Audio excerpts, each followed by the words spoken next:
Now, last time we have studied that how a mole is related to volume. That relationship I have written on the as a first point. Ki 1 mole of any gas is same as its molar mass.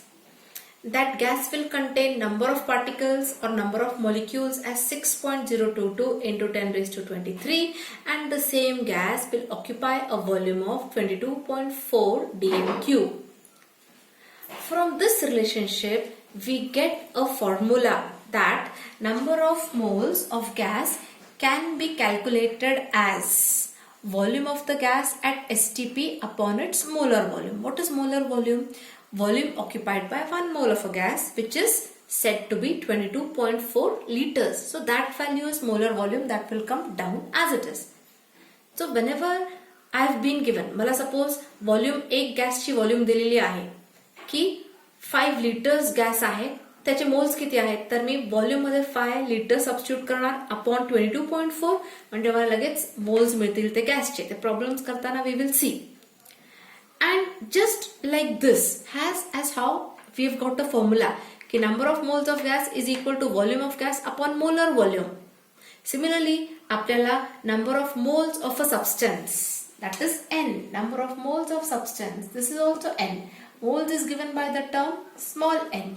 So number of moles of a substance can be calculated by using formula weight of substance upon molar mass. Like गॅससाठी आपण काय घेतोय, volume of gas upon molar volume. इथे आपण काय घेणार, weight of substance upon its molar mass. तिकडे molar volume आणि इथे मोलर मास, कारण इथे वेट आलाय तिकडे व्हॉल्यूम आलेली आहे. हे डिफरन्स नोटीस करा. So we get N is equal to, इथे पुढे we can write the symbol as N is equal to W upon M, where W काय झाला, weight of the substance, upon M काय झाला, molar mass. दोन्ही कुठल्या quantity मध्ये आहे, both are in grams मध्ये. म्हणून N ला युनिट नसतो, N ला युनिट नाहीये. N काय आहे, जस्ट मोल्स लिहितो आपण, त्याला युनिट नाहीये पर्टिक्युलर, मोल्स आहे फक्त. ग्रॅम्स कट होतात and N has the unit moles. For example नाव पुढे आय हॅव गिवन की I had given you a problem for homework of magnesium oxide. तिथे काय विचारला होता की 80 ग्रॅम्स मॅग्नेशियम ऑक्साइड म्हणजे किती मोल्स झाले, तर वेट ऑफ मॅग्नेशियम ऑक्साइड म्हणजे 80 आला, W is equal to 80 grams, and molar mass of MgO is 40 grams. Some of the students have calculated and sent it to me. So 80 upon 40 becomes 2 moles. So directly you get here the relation 80 upon 40 which is equal to 2 moles. आपण तिथे relation करत होतो, इथे direct formula आलेला आहे आणि तिथे through relation. Now on the basis of the volume of gas, now how to calculate number of moles on the basis of volume. आपण आधी कॅल्क्युलेट केला number of moles of a substance on the basis of its weight दिला होता. आता आपल्याला volume दिली जाईल आणि आता नंबर ऑफ मोल्स कॅल्क्युलेट करायचे. व्हॉल्यूम हा कन्सेप्ट कोणासाठी आहे, गॅससाठी. तर let's see a problem. Calculate the number of moles and molecules of ammonia gas which is having a volume of 67.2 dm3 at STP. STP stands for standard temperature and pressure. So see the things. What all are the given things? Solution मध्ये volume आपल्याला दिलेली आहे. Gas काय आहे? Ammonia is the gas. Volume is 67.2 dm3. मग molar volume किती आहे? Moles, the volume occupied by 1 mole is called molar volume. It has a fixed value of 22.4 dm cube.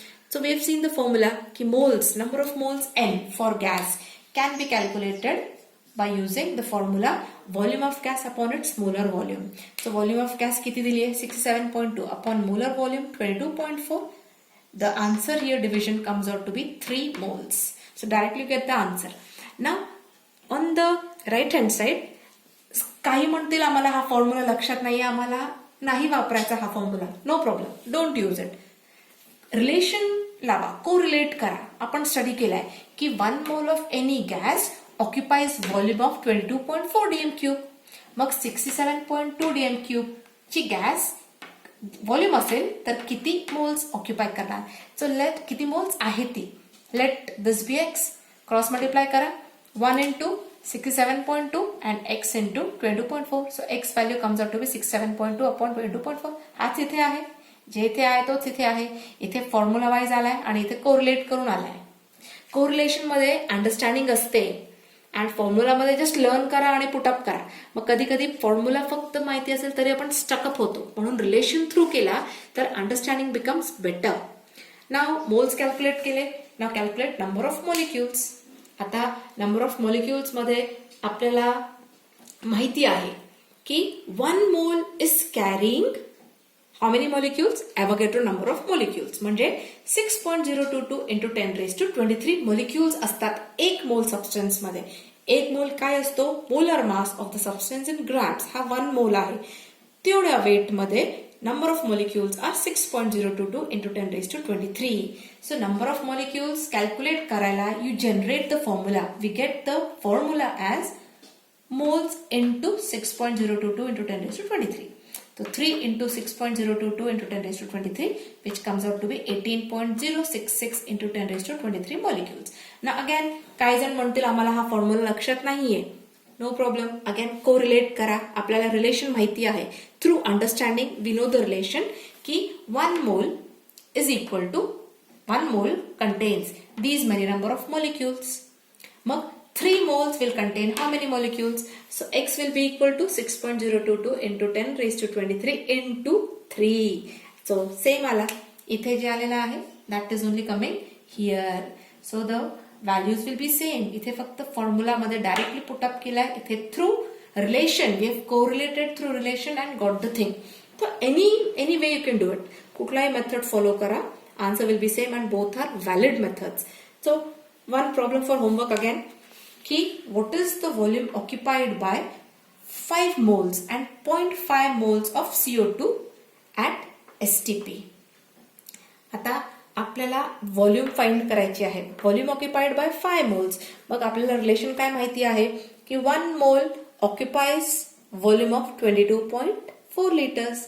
मग 5 मोल्स किती व्हॉल्यूम ऑक्युपाय करणार आहे और या फॉर्म्युलामध्ये पुटअप करून व्हॉल्यूम फाइंड करा. आता इथे काय कॅल्क्युलेट करायचं? व्हॉल्यूम फाइंड करायची आपल्याला माहिती काय आहे? मोल्स. सो व्हॉल्यूम फाइंड करायचं. Come back to the formula. आपल्याला व्हॉल्यूम फाइंड करायची आहे. मोल्स माहिती आहे. Molar volume will be 22.4. हा इकडे जाऊन मल्टिप्लाय करून you will find the answer. 5 moles and 0.5 moles साठी कॅल्क्युलेट करायचं आहे. This is for homework. Again one more problem की त्याचा थोडा part I have solved and remaining you will solve. Little bit different problem. This is calculate number of hydrogen atoms present in 5.6 grams of urea. Now purposely I have taken urea here because urea चा काहींना formula माहिती असेल काहींना नसेल. So urea is NH2CONH2. हे learn करून ठेवायचा युरियाचा formula. And also find for N, C and O. तो come to the solution part. आता आपल्याला काय कॅल्क्युलेट करायचंय? H atoms present in 5.6 grams of urea. तो molar mass of urea calculate करा. Molar mass of urea is 60 grams. We have calculated it. You know now how to calculate the molar mass of a substance. आपल्याला त्याचा formula आधी माहिती पाहिजे. Molar mass हा grams मध्ये येतो.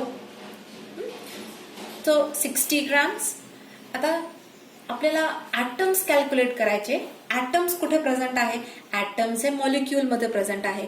ऍटम्सला आपण कंबाईन केलं तर you get formation of a molecule and मॉलिक्युल्सला कंबाईन केलं की you get formation of a compound. तर H ऍटम्स हे कुठे प्रेझेंट आहेत? These are present in molecule. तो 60 ग्रॅम्स ऑफ युरिया 60 grams. आता मी 60 grams का कन्सिडर केलाय?